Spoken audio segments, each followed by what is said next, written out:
आपको किसी ने जबरदस्ती बिठा दिया था क्या टीवी के आगे कि देखो बदल देते ना चैनल? मैम, हम लोगों को पुलिस ने बाइज्जत बरी किया है। उनके पास कोई सबूत नहीं है और जो सबूत थे वो गुम हो गए। इसमें हमारी गलती नहीं है ना। और आप किसकी बात सुन रहे हो?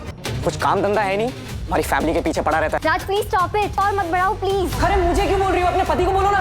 राज खड़ा होके गुंडागर्दी करेगा तो गुंडा ही बुलाएंगे ना उसको, और क्या बुलाएंगे? खड़ जाओ यार। मम्मी जी प्लीज प्लीज शांत हो जाइए, प्लीज सब लोग प्लीज शांत हो जाइए।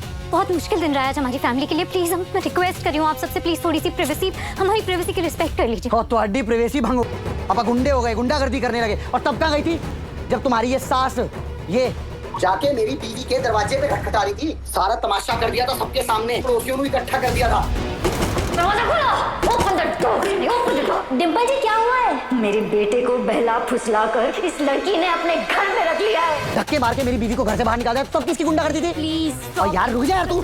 चलो चलो चलो, तू संत होगी, मैं संत नहीं हूँ। मैं सन्नी अरोड़ा हूँ और मैं किसी को छोड़ता नहीं हूँ। इन्हें तो बिल्कुल नहीं छोड़ूंगा। मैंने जुलूस निकाल देना इनका। क्या कर लेगा तू? वहीं खड़ा था दादी, मैं 1 मिनट के अंदर ये लोग जेल में जाने ही वाले थे। बस पता नहीं कैसे वो एविडेंस वहाँ से गायब हो गया। सारे के सारे बच गए। मुझे तो समझ नहीं आ रहा कि इनकी मदद कर कौन रहा है। आप जानती हैं उस समय मेरे पास तो फोन में वीडियो था ना। मैं चाहता तो मैं कॉप्स को दिखा दूं तो कुछ हो सकता, बट नहीं कर पाया। जानती हैं क्यों? पता नहीं, ऐसा लग रहा है जैसे क्रिमिनल्स को सजा दिलवाना चाहता हूँ। जो दुख इन लोगों ने औरों को दिया है ना, वही दुख इनको देना चाहता हूँ, पर अफसोस नहीं कर पाया। ध्रुव मेरे बच्चे ऐसे निराश नहीं हो। क्या राज का गुस्सा अब उसके लिए सबसे बड़ी मुसीबत बनने वाला है? क्या सनी के लगाए हुए इल्जाम टंडन परिवार की इज्जत को पूरी तरह खत्म कर देंगे? क्या ध्रुव सच में टंडन फैमिली का साथ छोड़कर उनके खिलाफ कोई बड़ा कदम उठाने वाला है? और क्या आरंभी एक बार फिर अपने ही परिवार के बीच गलत समझी जाएगी? भाई डॉक्टर आरंभी की कहानी में अब एक ऐसा मोड़ आ गया है जहां हर रिश्ते की असली परीक्षा होने वाली है।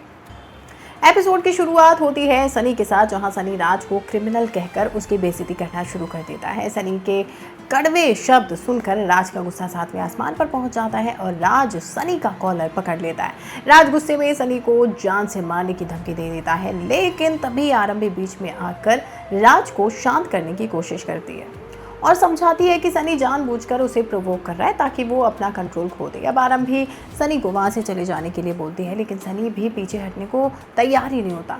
सनी पूरे टंडन परिवार पर बड़ा इल्ज़ाम लगाते हुए कहता है कि असली क्रिमिनल वो लोग हैं जिन्होंने 100 करोड़ रुपए का दहेज लिया था और जिनकी वजह से पूरा परिवार जेल गया था। सनी कहता है कि भले ही वो लोग जेल से बाहर आ गए हों, लेकिन सच सबके सामने आ चुका है क्योंकि उनके खिलाफ सबूत चुरा लिया गया था।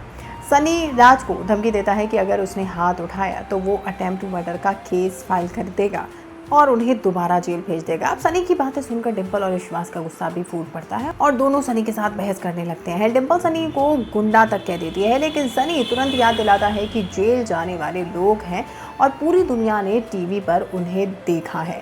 मोहल्ले के लोग भी टंडन फैमिली के खिलाफ बातें करने लगते हैं और कहते हैं कि उन्होंने भी टीवी पर सब कुछ देखा है। तब राज सबके सामने अपनी सफाई देता है और कहता है कि पुलिस ने उनके ऊपर लगे सारे चार्जेस हटा दिए हैं। राज बोलता है कि अगर पुलिस के पास एविडेंस नहीं है तो इसमें उनकी कोई गलती नहीं है, लेकिन सनी की बातें टंडन परिवार की मुश्किलें और बढ़ा देती हैं। दूसरी तरफ ध्रुव कुनिका से वीडियो कॉल पर बात करता है और बताता है कि उसे समझ नहीं आ रहा कि टंडन फैमिली की मदद कौन कर रहा है। ध्रुव कहता है कि अगर वो चाहता तो वो वीडियो पुलिस को देकर टंडन फैमिली को जेल भिजवा सकता था, लेकिन ऐसा करने से सबको पता चल जाता है कि वो उनके खिलाफ काम कर रहा है। क्योंकि कुनिका ध्रुव को शांत रहने और अपने मकसद को पूरा करने के लिए पेशेंस रखने की सलाह देती है। वहीं सनी घर के बाहर भी टंडन फैमिली की बेइज्जती करता रहता है। विश्वास उसे रोकता है और पुलिस बुलाने की धमकी देता है, लेकिन सनी कहता है कि पुलिस तो वो खुद बुलाएगा क्योंकि राज ने उसे जान से मारने की धमकी दी है और डिम्पल ने उसकी इंसल्ट की है। अब आरंभी एक बार फिर सबको रोकने की कोशिश करती है और कहती है कि सबको एक दूसरे की प्राइवेसी की रिस्पेक्ट करनी चाहिए। सनी तब आरंभी को पुरानी बात याद दिला देता है जब डिम्पल ने मनमीत के घर जाकर उसकी बेइज्जती की थी। सिचुएशन बिगड़ती देख सुनील टंडन फैमिली को घर के अंदर ले जाता है। सुनील के मन में ये बात घर कर जाती है कि सनी ने आज तक की सबसे बड़ी बेइज्जती टंडन परिवार की है। वही डिम्पल इस सब के लिए आरंभी को जिम्मेदार ठहराने लगती है, लेकिन राज आरंभी की तरफ से बोल पड़ता है और वो डिम्पल को रोकता है और कहता है कि इस सब के लिए आरंभी जिम्मेदार नहीं है बल्कि गलती उनकी है। राज डिम्पल से सवाल करता है कि उसने 100 करोड़ का दहेज क्यों एक्सेप्ट किया जब उसे अपने बेटे की फीलिंग्स के बारे में सोचना चाहिए था। अब ये सुनकर डिम्पल आरंभी पर इल्ज़ाम लगाती है कि उसने राज को परिवार के खिलाफ भड़का दिया, लेकिन आरंभी कहती है कि वो कभी राज को अपनी फैमिली के अगेंस्ट नहीं भड़काती और यहाँ विश्वास भी आरंभी को चुप कर देता है। तब राज भी इस बात पर अपनी नाराज़गी दिखाता है, लेकिन सुनील सबको रोकता है और कहता है कि गलती उसकी है क्योंकि वो अपने बेटे को सही तरह से नहीं संभाल पाया। सुनील राज को याद दिलाता है कि आज उसे जो पहचान मिली है वो टंडन सरनेम की वजह से मिली है। वो कहता है कि बिजनेस उसने अपनी मेहनत से खड़ा किया है, राज ने नहीं। ध्रुव ये सब सुन रहा होता है और मन ही मन सोचता है कि सुनील खुद से झूठ बोल रहा है क्योंकि बिजनेस तो उसने खड़ा नहीं किया है। वहीं सुनील राज को 100 करोड़ के नुकसान पर पूरी बेइज्जती का जिम्मेदार बताता है और कहता है कि कम से कम अब ध्रुव पर फोकस करे क्योंकि वही एक इन्वेस्टर उनके हाथ में बचा हुआ है। इतने में ध्रुव भी वहाँ आ जाता है। सुनील उसे समझाने की कोशिश करता है, लेकिन ध्रुव साफ शब्दों में कह देता है I am done with you. मतलब अब ध्रुव टंडन के साथ बिजनेस नहीं करना चाहता। लेकिन क्या सुनील उसे कन्विंस कर पाएगा या फिर ध्रुव टंडन के इन्वेस्टमेंट से अपना हाथ खींच लेगा? जानने के लिए चैनल को सब्सक्राइब और बेल आइकन को प्रेस जरूर कर लीजिए।